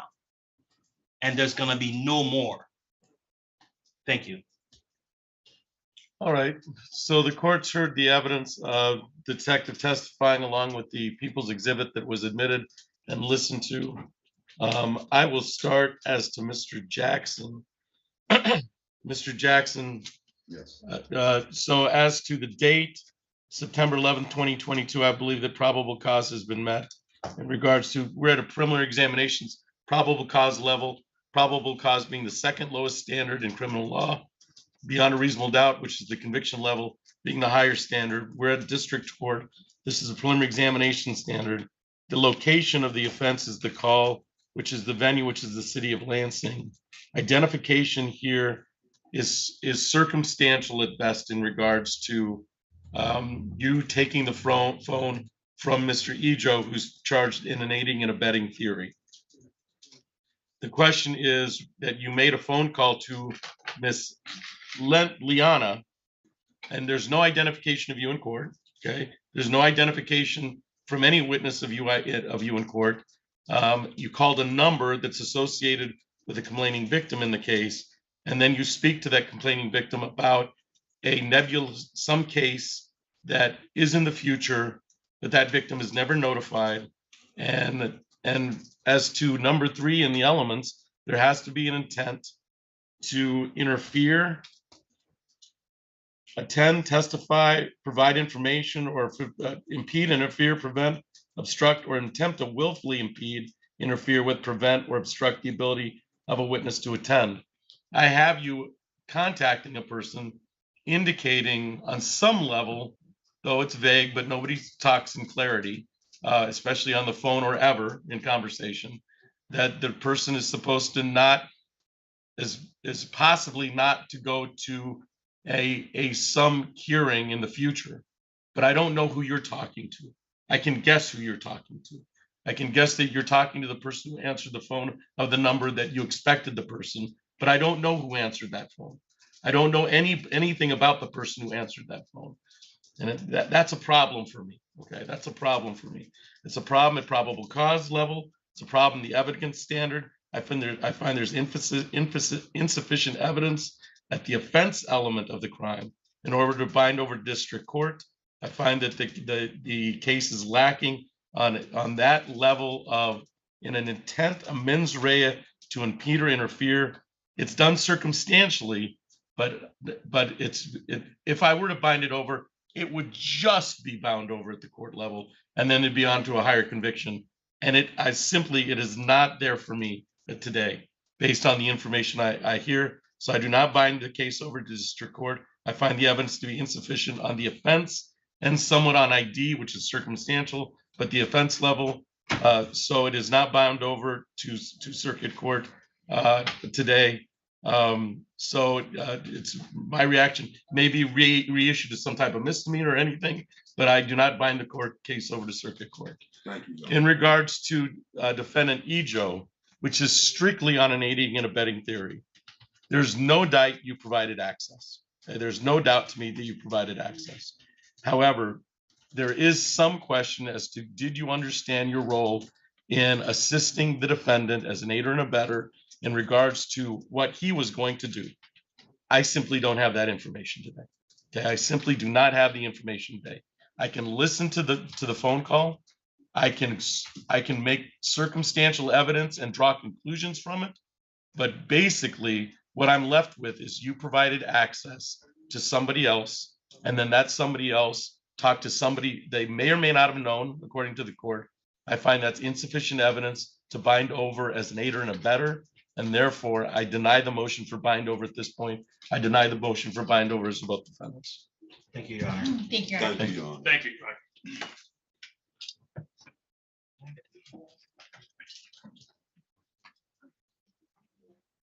Good luck to you, okay?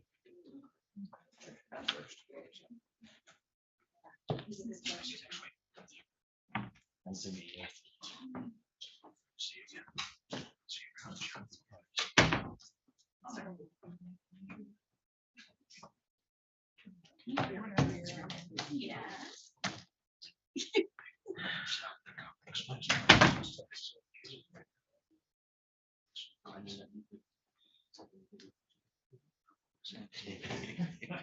Crystal, do you need this flash drive? No, you can have it, take it back, because you might need it. You're a flash drive? You can take it back. Yes, I don't think we've met. Adam Adam Pfeiffer. Pfeiffer. With Crystal, I handle well, she handles mostly the sexual assault ones. I handle highly violent domestic violence cases. Okay. Well, at first time I've met her, I haven't been in EM for a year and a half. I want to trip you. Yeah, go ahead. So I see It's funny new, as it now would be. new faces. Mr. Pfeiffer is new to me too, so, but you've been here for 2 years. 2 years. Yeah. Yeah, I've been I think I gone should- for a year and a well, half, so. Actually, yeah, I should have ordered it just to be on the safe side. Hold on, Dick, I don't want to trip you either. No rush on this one. In case Okay. it comes back again. Well, thank you, Judge. You have a good one. You too. Mr. Woolley, did you want the transcript ordered? Once you build it, then I'll get a copy of it, but right now I don't need it. Thank you. You're welcome. Fun rifle. Okay. Mr. Clay. The victim. You gonna get a copy of it? Telling her about how they've been threatening her. Just Yeah, emailed me because we still have. because they're threatening her. Oh, yeah, that's true. And Yeah. True that. And my notes weren't clear because I couldn't figure out what the heck we were talking about. Tammy. Yeah. Go ahead. It's just hard to violate this number. the Keep our fingers girlfriend. crossed. Does that. Knock on the. Together. So is Ask the, yourself, so is Clay going? Oh my saying gosh, she's you're waiting. As far as I know, he's got 3 witnesses. saying she's waiting. I'm going to run down. She doesn't say the victim's name, but in the prior one, I'll take a She break says- with you. I have a whole gang coming up on you. We've got measures and everything. Are you gonna have a fever again? Which is why we adjourned this last time. Mr. Pfeiffer, Yeah, I don't understand there's 3. yes, there was a development as of 5 minutes ago. I'll wait to hear. I'm trying to get this figured out. Dwayne is, literally, I just got the email. Dwayne is talking with his clients. I have an officer who has his wife's ultrasound at 1 o'clock. I know, Well, that know. should probably trump a prelim exam. I know. Trust me. I agree. It's an Do you, important officer. do you need that officer, I'm guessing? Yes. No, you were the 2 reason, cases, 3 different incidents, and an officer for each incident. you're the reason guys created bourbon some days. You I know. So when you're like, you're starting this year off in a new. You know I love it, right?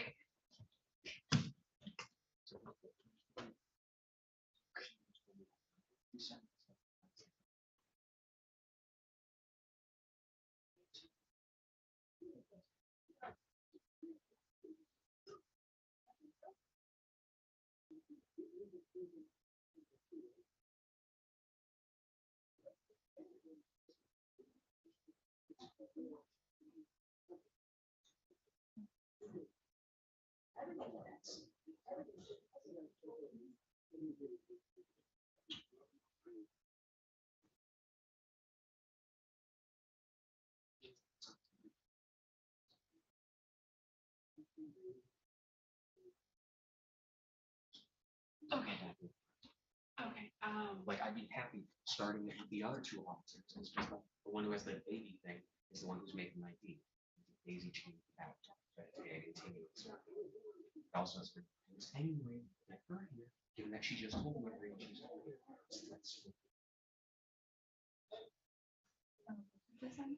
Yep. Figure out what the judge wants to do. I already told Dwayne as soon as it came in, so I ran out of here during I that. was gonna say, Literally, that's when that email came in. okay. Yeah. We'll be back in a minute. Yep. I ain't going anywhere.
Hey.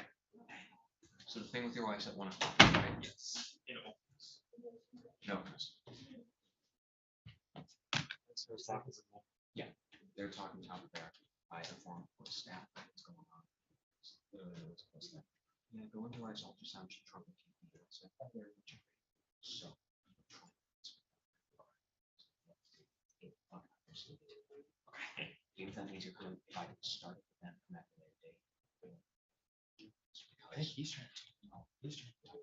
Seconds up.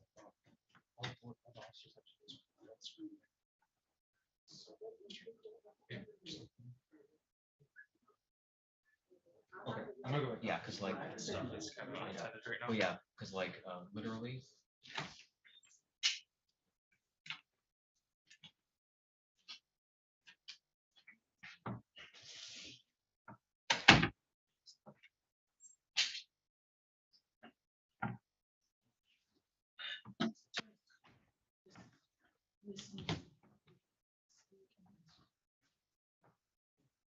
Oh, yeah, no, you're not.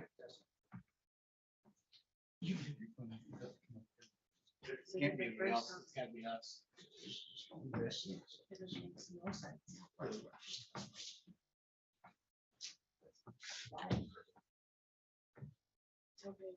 I gave Porter a heads up about what's going on, Henson, judge.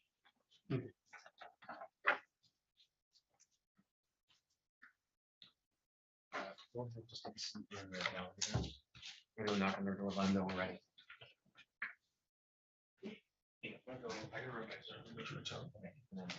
Come back here. It just prolongs.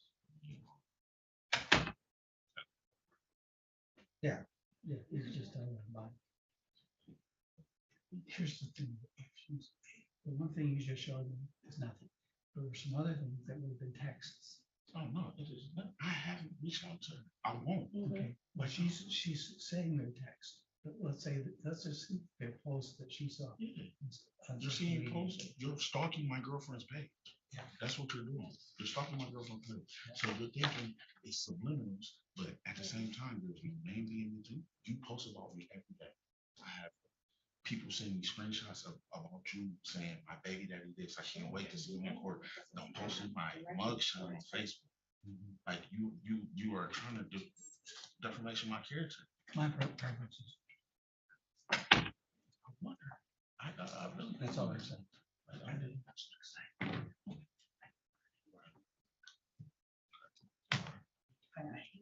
Let's get him. All right. Give me a continuance. That's fine. Okay. I'd like to have her understand too. Okay. She's saying she's here. Kendra's saying she's here. Show the prosecutor. Well, who's that? That's off her I went to Facebook. her Excuse me. Facebook. Oh, you went to her Facebook. Well, isn't. No, that's. She put motherfuckers be trying to.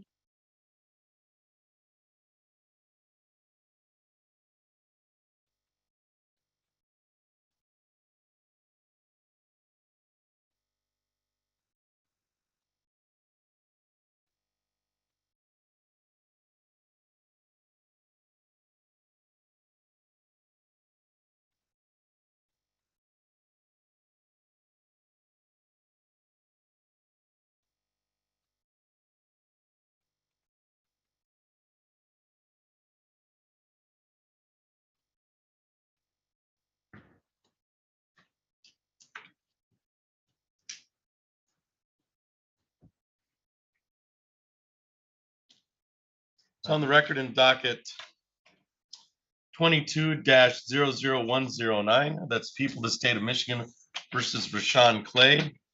This is the time set for preliminary examination today. Morning, Your Honor. Appearances for the record. Assistant Prosecuting Attorney Adam Pfeiffer on behalf of the people. Good morning, Your Honor. Dwayne Silverthorne, or actually, good afternoon, Your Honor. Dwayne Silverthorne, from the Office of Public Defender, on behalf of Rashawn Clay, who is seated to my right at the council table. And sir, you are Rashawn Clay? Yes, Your Honor. All right. This is the time set for preliminary examination. Today, how are we proceeding, Mr. Pfeiffer? Your Honor, there are a few things. First is the people's intention to ask that this be held in conjunction with the preliminary examination in 22-01861 FY, not only due to overlapping victim, but also overlapping testimony from officers as it goes to ID.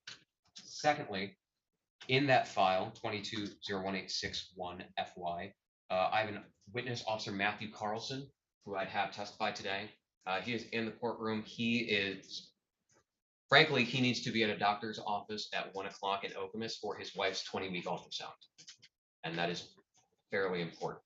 So I would ask that he be allowed to leave today, and at the end of the examination, have continuance to have, at the very least, him be brought back so he can be there for his wife. But thirdly, I'll be asking for. So let's start with that. So there's an objection to, there's a request that one of the testifying witnesses who would be testifying in both matters be allowed to attend a hospital appointment for his wife. Mr. Silverthorne, do you have an objection to that request? No, Your Honor, although I would think that effectively that means that we are going to have to reset these hearings because the prosecution at this level, at this today's date, we have to be proceeding under MCL 768-27C, and as they don't have the victim here. And I have discussed it with Mr. Pfeiffer, and I've discussed it with my client.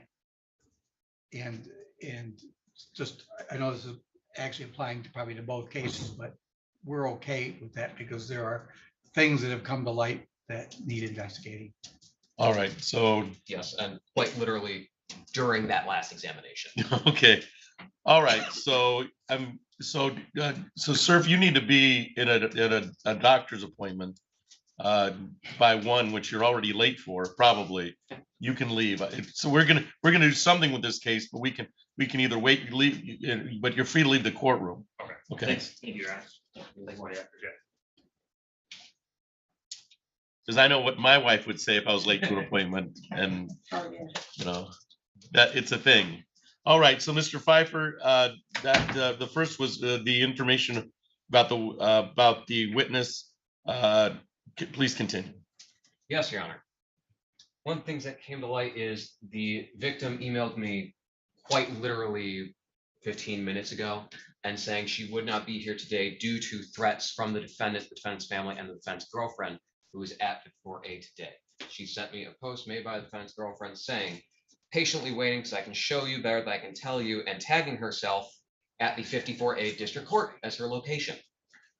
She sent me other messages, copies of messages yesterday, which is why I was so stunned that she wasn't here today, because she has been cooperative and in constant communication with me and my office as recently as yesterday. And they are Facebook messages, Facebook stories, as well as text messages portrayed to be from the defendant, the defendant's family, and the defendant's girlfriend, saying things along the lines of, it's going to be a gang of us, including my baby daddy, with the screenshots of your lies. All of us got statements, screenshots for days. Do you swear to tell the truth, the whole truth, nothing but the truth, or are you going to have a fever again? Which is a reference to the fact that we adjourned last time because the victim had a fever and couldn't come to court. There is also a text message reported to be, or Facebook message reported to be from the defendant saying, fuck that shit, but believe me, y'all gonna see what terror is. You know damn well you're trying me. Stupid, leave me alone before I kill you. And constant calls from private numbers, including, moment.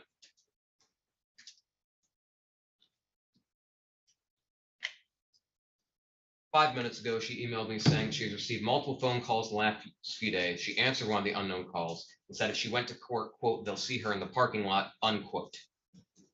Block them and have over 100 text now numbers, but no caller IDs for them, because that's the joy of text now. Because of this, Your Honor, the people would be happy to have the other officer testimonies today, that of Officer Schaefer and of Officer Adolski in the 2 files to start these examinations. They'll be asking for continuance, not only for Officer Carlson, who just left to be with his wife, but in order for this to be investigated, in order to safely have Miss Eaton's appearance.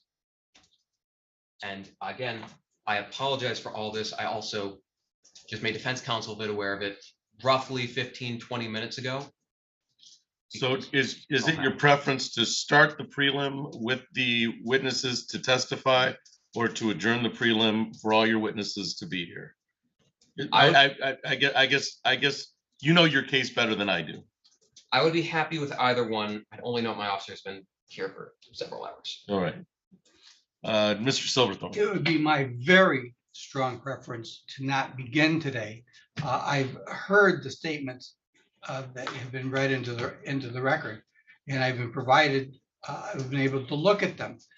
However, what I've been able to look at does not identify who sends it, does not identify who receives it. The first message that Mr. Pfeiffer indicated was a text message, was pulled up by both my client and his friend who's in the gallery today as a simple Facebook post that anybody with access to Facebook, which I don't understand at all, could pull up.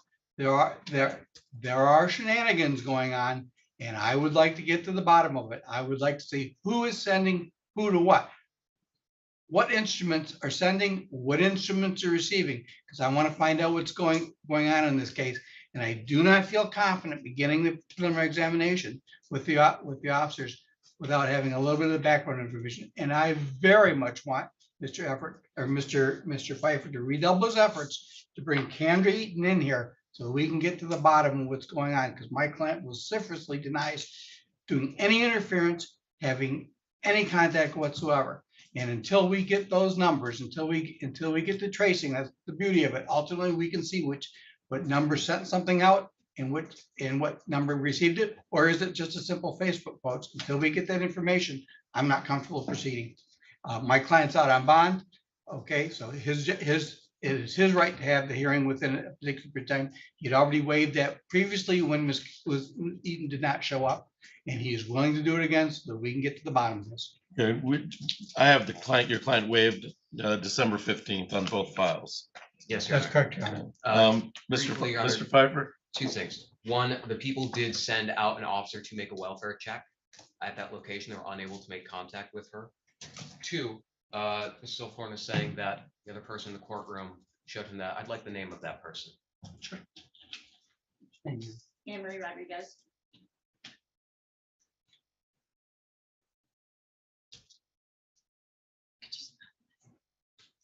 Could you spell your last name? She was asking. RODRIGUEZ. That's Anne Marie. Yes, correct.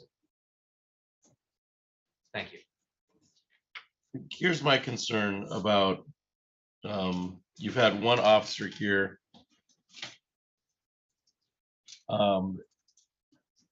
Would there be an objection to having the direct of that officer pursuant to each file? And then I'll save cross-examination so that you have whatever time you need to prepare your cross-examination. And then if Mr. Pfeiffer, after cross-examination, it's two files, yeah, Two but officers. there's two officers here. Yeah, Officer Schaefer, then Officer Dolsky still back to line. And yeah, and that would at least get the direct examinations out of the way and then save your cross-examinations. They'd have to come back, but they'd have to come back for a shorter period for cross-examination. Do you have any objection to that, Mr. Pfeiffer? It breaks up the continuity of it, but I hate for officers to be here 3 or 4 hours. We've returned twice. It breaks up the continuity. The other issue that I can see for defense counsel is, and I've run into this myself as someone who's had to frequently get continuances on cases. It's testimony that happened weeks before. And so it can be rather difficult to cross-examine or continue testimony for a victim to have, or for a witness. And that's why, one of the reasons why we have to keep the files separate, because if we start crossing facts and files, it's hard for me, but it gets really hard to transcribe in regards to anybody who's looking and trying to figure out who said what to where. My preference would still be to do it all at one time, and I would point out that both of these cases would be the type of case in which the prosecution could proceed with only his lay witness. I agree. And he's indicated that he's in contact with her, so I'm befuddled as to why she's not here today. So there may be no need to bring the officers in if she appears. Absolutely correct. And that was my intention to proceed with the officers until I got that email at, what was it? 12:15. Yeah, I mean, I was present when you got it because we just finished the other preliminary examination.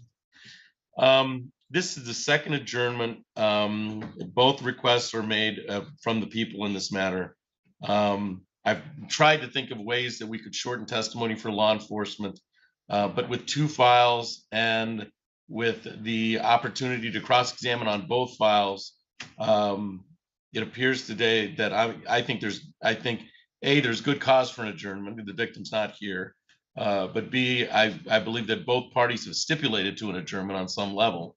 And so we'll adjourn for a new date as to the preliminary examination. I say that because I understand that the officers are taking time out of their schedule to be here. However, if the complaining victim is able to get here, there may not be the need for any officer testimony. Do we have a new date? How about January 19th at 9:30? January 19th at 9:30. Does that work? So that would be as to file 22-00109. And similarly, adjourn to new date. I'm checking to make sure. All right. I just got an email about something on the 19th. And I have other prelims that morning here, so I'm in the building. It's fine with me. Okay. So let's wait and I do too. so we'll be at your beckoning call as you run Feverishly through the courthouse. universally towards the courthouse, which I know that happens. I apologize to the officers, but it does make sense to have this all at once, and we are going to do one file at a time. Understood. We're going to do one file at a time because it's just cleaner that way. So we'll adjourn to January 19th at 9:30. There's further investigation going on in this file. So Mr. Clay, this is what I'll tell you. If you have no contact with the victim, direct or indirect, that means that anybody you know should not be contacting the victim. That means that because either you're in violation of the court order and that's a problem, or somebody is putting you in a horrible position, okay, by contacting the victim, a horrible position for whatever reason. And I'm with both counsel. I'd like to get to the bottom of it. I'd like to figure it out.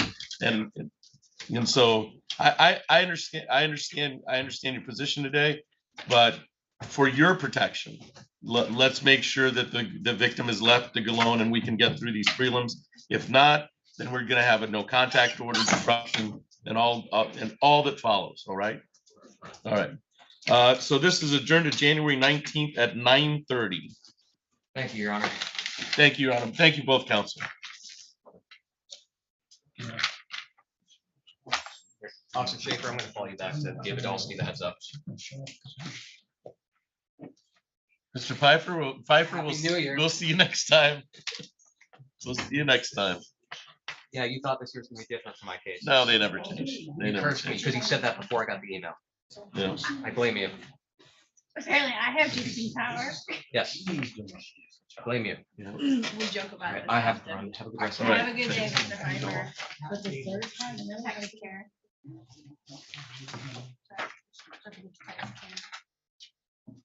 Pop us off. Let's pop us off. First,